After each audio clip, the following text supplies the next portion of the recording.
बहुत समय पहले की बात है। एक छोटे से गांव जिसका नाम देवपुर है। वहां पर बिरजू नाम का व्यक्ति अपनी पत्नी नीता और अपनी बूढ़ी माँ और 10 साल के बेटे के साथ रहा करता था। वो एक छोटे से घर में रहते थे। उसके पिताजी का उसके बचपन में ही निधन हो गया था, जिसके बाद से ही बिरजू पर पूरे परिवार की जिम्मेदारी उसके कंधों पर आ गई थी। उसके पास एक छोटा सा ही खेत था, जिसमें वो खेती करके अपने परिवार का बड़ी मुश्किल से गुजारा करता था।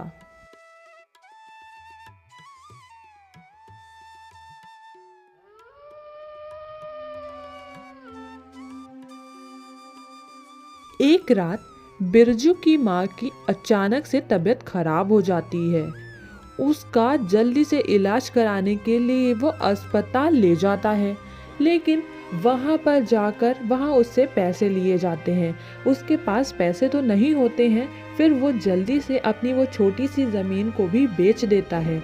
जब तक वो ज़मीन बेच के अस्पताल आता ही, तब तक उसकी माँ का देहांत हो जाता है। किस्मत का खेल तो देखो, उसकी माँ का भी देहांत हो गया। जो थोड़ी बहुत जमीन थी, उसके बिक जाने से बिरजू की स्थिति पहले से ही दयनीय हो गई थी। उसका जीवन बुरी तरह कठिनाइयों से भर चुका था। इसलिए दोनों पति पत्नी मजदूरी करके किसी तरह अपना जीवन चला रहे थे। बिरजू पूरा दिन जमींदार के खेतों में मेहनत मजदूरी किया करता और उसकी पत्नी नीता सेठ करोड़ीमल के घर में साफ सफाई का काम करती। सुनते हैं जी, सर्दियाँ तो बहुत नज़दीक आ चुकी हैं और हमारे पास तो सर्दियों में ओढ़ने, पहनने और खाने के लिए कुछ भी नहीं है। हाँ भाग्यवान, तुम ठीक कहती हो। हमें कुछ करना होगा। आखिरकार सर्दियां आ ही चुकी थी। यूँ तो हमेशा ठंडी के समय -1-2 डिग्री तापमान रहता था, लेकिन इस साल तापमान बहुत ही ज़्यादा नीचे गिर जाता है, जिससे ठंडी बहुत ज़ोरों से अपना कहर ढा रही थी।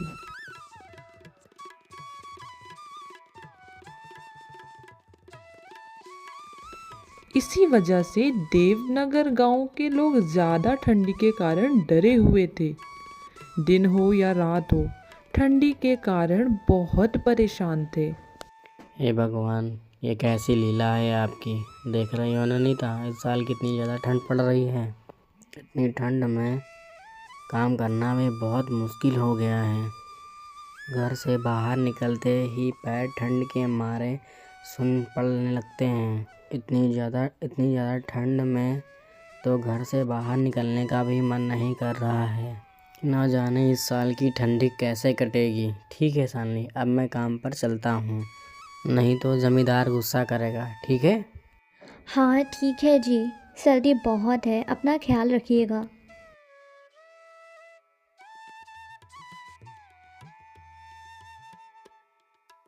चलो बेटा, अब तुम आराम करो। पापा तेरे चले गए हैं, अब मुझे भी काम पर जाना है। अब तुम अपना ध्यान रखना और बाहर मत निकलना, बहुत ठंड हवा चल रही है। ठीक है, मैंने खाना भी बना कर रख दिया है, तुम टाइम पर खाना खा लेना। ओके मम्मा, आप जल्दी से आ जाइएगा बस। इतना कह के नीता अपने घर से काम के लिए निकल पड़ती है। बाहर बहुत ही ज़्यादा ठंड थी और बहुत सर्द हवा चल रही थी। थोड़ी ही देर में नीता सेठ के घर पहुंच जाती है। सेठ का स्वभाव बेहद कठोर था। वह आग के पास खड़ा अपने नौकरों पर चिल्ला रहा था। तभी उसकी नज़र नीता पर पड़ी और वह उस पर भी चिल्लाते हुए बोलता है, अरे नीता, तुम इतनी देरी से क्यों आ रही हो? मेरे ही आदमी को देख लो, सुबह 5 ही बजे ये काम पे आ जाते हैं। लगता है तुम काम की कीमत नहीं समझती हो। माफ़ करिए सेठ जी, आज उठने में थोड़ी सी देर हो गई। क्या बताऊं, आज सर्दी ही इतनी थी, लेकिन मैं अब आ गई हूँ। जल्दी से ही सारा काम निपटा दूंगी, आप परेशान मत होइए। अच्छा, तुम्हें बातें पढ़ाना बहुत ज़्यादा आता है। जाओ काम करो। अगर आज तुम्हें काम करने में बिल्कुल भी देरी हुई ना तो मैं तुम्हारा हिसाब कर दूँगा। तुम्हारी जगह काम करने वाले बहुत लोग बैठे हैं, तुम्हारी तरह काम करने वाले इतने ज़्यादा हैं मेरे पास। ठीक है, जाओ काम करो। सेठ जी की ऐसी कड़वी बातें सुनकर नीता बहुत दुख होती है, लेकिन वह कर भी क्या सकती थी, ये तो उसकी मजबूरी थी। वह चुपचाप काम करने जा ही रही होती है, तभी सेठानी जी उसके पास आती हैं। अजी, आप इसे क्यों डांट रहे हैं बेचारी को? आपको दिख नहीं रहा है कि बाहर कितनी ठंड है? फिर भी आप नहीं समझ रहे कि वो रोज़ काम पर आती है और आप है कि लगता है अपने मज़दूरों को बैल समझते हैं। अरे वो भी तो इंसान है। आप थोड़ा सा दया दिखाया करिए अपने कामकाजी लोगों पे। भाग्यवान, तुम इन लोगों को जानती नहीं हो। तुम इन लोगों को सर पे चढ़ाओ मत, नहीं तो ये कामचोर हो जाएंगे। नीता ने कुछ नहीं बोला वहाँ पर। अपनी बेटे के बारे में सोचते हुए वो चुपचाप काम में लग जाती है। और उधर बिरजू ठंड से कांपते हुए जमींदार के घर पे खेतों में मजदूरी कर रहा था। अपने खेतों का काम कराने के लिए बिरजू और कुछ मजदूर को रखा हुआ था और उस पर सख्त निगरानी रखता था। अरे ओ बिरजू, अरे काम कर ले, ठंड के बहाने सूखता मत, ठीक है ना। तुम लोग तो काम करते हो बाल भर और पैसे चाहिए तुम्हें थाल भर। ठीक से काम कर ले वरना पैसे नहीं दूंगा मैं, समझ गया ना तू। नहीं जमींदार जी, बस ठंड थोड़ी सी ज़्यादा है, इसी वजह से हाथ पैर जम से रहे हैं, इसी वजह से काम थोड़ा करने में देरी हो रही है। लेकिन आप फिक्र मत करो, मैं आपका पूरा काम करके ही जाऊंगा। सुबह से काम करते करते बिरजू के हाथ पैर ठंड से अकड़ चुके थे और थकान तो उसके चेहरे पे साफ नजर आ रही थी। लेकिन उसे अपनी पत्नी और अपने बेटे की बहुत फिक्र थी, इसलिए इतनी ठंड में भी वह जी तोड़ मेहनत कर रहा था। ए ऊपर वाले, ये कैसी परीक्षा ले रहे हो? इतनी ठंड में भी काम करना पड़ रहा है, और अगर मैं काम नहीं करूँगा तो ज़मींदार मुझे एक भी रुपया नहीं देगा, तो मैं घर का खर्चा कैसे चलाऊँगा?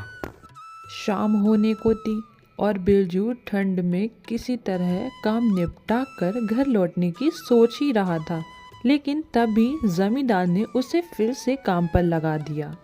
ओए बिरजू, सुन मेरी बात, आज ये सारा काम निपटा के ही जाना, और अगर तू ऐसे चला गया तो समझ तेरी नौकरी गई। जी जमींदार जी, जैसा आप कहें। बिरजू चुपचाप फिर से काम में लग जाता है। वह बेचारा कर भी क्या सकता था, मजबूरी तो सब कुछ करवा रही थी। उधर देवनगर गांव में ठंड से सभी का बुरा हाल था। गांव का चौपाल, जहां अक्सर लोग बैठकर बातें किया करते थे, अब वह बिल्कुल सूना और सन्नाटेदार पड़ा था। और बेचारे गांव के गरीब लोग अपने अपने घर में दुबके बैठे थे। आग ही उनका एकमात्र सहारा थी। गांव का बुजुर्ग, जो अक्सर गांव वालों को इकट्ठा कर कोई ना कोई उपाय बताता था, इस बार वो भी चौपाल पर पहुंचना उसे 4-5 लोगों को इकट्ठा करके कहा, सुनो सब लोग मेरी बात, इस बार ठंड बहुत ज़्यादा है, हमें इसकी व्यवस्था जल्द ही बनानी पड़ेगी, नहीं तो इसकी चपेट में कई लोग आ जाएंगे। हमें जंगल से जाके और ज़्यादा लकड़ियाँ लाना होगा और गांव के सभी घरों में अलाव जलाने की व्यवस्था करनी होगी। जल्द ही ये काम करना होगा, नहीं ठंड की चपेट में कई लोग आ जाएंगे। फिर सारे लोगों ने निर्णय लिया कि सब लोग मिलकर जंगल से लकड़ियां लाकर सभी के घरों में आग जलाएंगे, जिससे कि सर्दी से बचा जा सके। दिन ढल चुका था। बिरजू अपना काम खत्म करके जमींदार के पास आता है और कहता है, लीजिए मालिक, मैंने सारा काम निपटा दिया है। वो मुझे कुछ थोड़े पैसे चाहिए थे, मुझे मेरी बेटी के लिए सर्दी के कुछ कपड़े लाने हैं। अरे अभी तो पूरा महीना भी नहीं हुआ और तुम्हें पैसे चाहिए? अभी कुछ दिन और काम कर लो, पूरा महीना निपटा लो, फिर लेना पैसे। जमींदार की यह बात सुन के बेचारा बिरजू दुखी मन लेके घर की ओर निकल पड़ता है और बिरजू को घर पहुंचते पहुंचते आधी रात हो जाती है। अजी आ गए आप? इतनी देर क्यों कर दी आने में? अरे भाग्यवान, वो जमींदार जी ने रोक लिया था और मैंने पैसे मांगे, उन्होंने वो भी नहीं दिए। चलिए कोई बात नहीं, सर्दी से शरीर अकड़ गया है, आइए थोड़ी सी आग सेक लीजिए, ठीक लगेगा। फिर नीता बिरजू को बेटी की तबीयत के बारे में बताती है। बिरजू अपने बेटे का चेहरा देखने लगता है। उसका चेहरा सर्दी और खांसी से पूरा लाल हो गया था। इससे बिरजू चिंता में डूब गया। हे भगवान, अब ठंडी तो बर्दाश्त के बहुत बाहर हो रही है। अब तो घर में अलाव जलाने के लिए लकड़ियाँ भी नहीं हैं। आज जमींदार ने बहुत देर तक रोक लिया, इसकी वजह से आज मैं लकड़ियाँ भी नहीं ला पाया। मैंने आज सोचा था कि आज सेठ जी से कुछ मदद मांग लूँगी, लेकिन वो तो आज मुझ पर ही गुस्सा करने लगे। उन्होंने मेरी हालत तक नहीं देखी। करोड़ी मल और मोतीलाल जैसे लोग हमारी तकलीफ़ों से उन्हें क्या मतलब, उनके घर तो हमेशा गर्म रहते हैं। हम गरीब लोग जैसे कि तैसे ठंड में ही अपना पेट पालने की कोशिश करते हैं, लेकिन ये लोग हमें इंसान तक नहीं समझते। नीता और बिरजू आपस में बातें कर ही रहे थे कि तभी अचानक से उनके बेटे राजू की बहुत तबीयत बिगड़ जाती है और उसका चेहरा पूरी तरह से लाल हो जाता है। हे भगवान, ये मेरे बेटे को अचानक क्या हो गया? अजी देखिए ना, इसे क्या हो गया है? भाग्यवान, लगता है इसे बहुत तेज बुखार हो गया है। तुम बेटे का ख्याल रखना, मैं अभी वैद्य जी को लेके आता हूँ। सुनिए जी, मुझे तो बहुत डर लग रहा है। आप जल्दी से वैद्य जी को घर लेकर आओ और उनके घर से थोड़ी लकड़ियाँ भी लेकर आ जाना। आधी रात का समय हो चुका था। बाहर सर्दी इतना कहर ढा रही थी कि पूछो ही मत। बिरजू बहुत डरा हुआ था और उसे इस भयानक ठंडी रात में वह वैद्य जी को लेने निकल पड़ता है। बेटा परेशान मत हो, तेरे पापा अभी आते ही होंगे। बिल्कुल परेशान मत हो बेटा, सब ठीक हो जाएगा, तुम्हारी तबीयत बिल्कुल ठीक हो जाएगी बेटा। उधर बिरजू घर से थोड़ी दूर निकला ही था कि रास्ते में अचानक से बहुत जोरों की बारिश शुरू हो जाती है। बिरजू चारों ओर चिंताओं से घिरा हुआ था। भयानक बारिश वाली रात में बिना रुके चलता ही जा रहा था। उधर नीता का मन अपने बेटे रामू को ऐसी हालत में देखकर बहुत ज़्यादा घबरा रही थी। उसके बेटे की आंखें धीरे धीरे बंद हो रही थी। उसका शरीर ठंडा पड़ने लगा था। बिरजू जैसे तैसे वैद्य जी के घर पहुंचता है, मगर उसकी बदकिस्मती तो देखो, उस रात वैद्य जी अपने घर पर ही नहीं थे।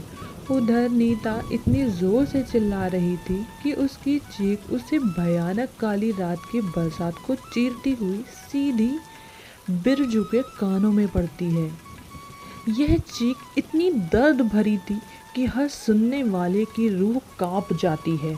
इसे सुनकर बिरजू बहुत घबरा जाता है और वह अपने घर की तरफ दौड़ने लगता है। बेचारा बिरजू घबराया हुआ दौड़ा घर पहुंचता है। घर के अंदर जाकर जो देखता है उसका कलेजा फट सा जाता है। अरे नीता, ये क्या हुआ और क्यों रो रही हो? ये राजू को क्या हुआ? ये राजू की आंखें बंद क्यों हैं? भगवान ने हमसे हमारा बेटा छीन लिया। बेचारा नन्ही सी जान इस बेरहम सर्दियों के थपेड़े को नहीं सह पाया। उस बेचारी की क्या गलती थी जो उसे इस भयानक ठंड ने उसे अपने परिवार से अलग कर दिया। वो दोनों पति पत्नी उस बेरहम ठंड से हार चुके थे। उन दोनों को वह दर्द भरी चीख उस तेज बरसात को चीखती हुई पूरे देवनगर गांव में गूंज रही थी। उस रात की ठंड बहुत भयानक थी, जो अच्छे खासे की जान ले रही थी। वे दोनों पति पत्नी अपने बेटे के पास बैठे बैठे उसको खोने का शोक मना रहे थे। अपनी किस्मत को कोस रहे थे कि क्यों भगवान ने उन्हें इतना गरीब बनाया जो वो अपने बेटों को ठंड से बचा नहीं पाए। अगली सुबह गांव वाले बिरजू के घर आते हैं। गांव वाले बिरजू और नीता को अपनी बेटी के पास घर के अंदर एक दूसरे का हाथ पकड़कर जमे हुए पाए जाते हैं। उनके चेहरे पर एक अजीब सी शांति थी, मानो उन्होंने अपने बेटे के पास पहुंचकर सुकून पा लिया हो। देवनगर गांव के लिए यह एक भयानक और बहुत अनदेखा रहस्य हो गया था। ठंड ने एक और परिवार की जान ले ली थी। तो दोस्तों, हमारे आसपास भी बहुत सारे ऐसे गरीब और लाचार लोग हैं जो मौसम की मार से अपनी ज़िंदगी गंवा देते हैं। तो ऐसे लोगों की ज़रूर से ज़रूर मदद करें। धन्यवाद। और अगर आपको हमारी ये स्टोरी अच्छी लगी तो हमारे चैनल को सब्सक्राइब करना ना भूलें और बेल आइकन ज़रूर प्रेस कर दें। और हाँ, वीडियो कैसी लगी और आप कहाँ से देख रहे हैं हमारी वीडियो, उसको कमेंट करना ना भूलें। हमें भी तो पता चलना चाहिए कि हमारी वीडियो कहाँ कहाँ तक पहुँच रही है।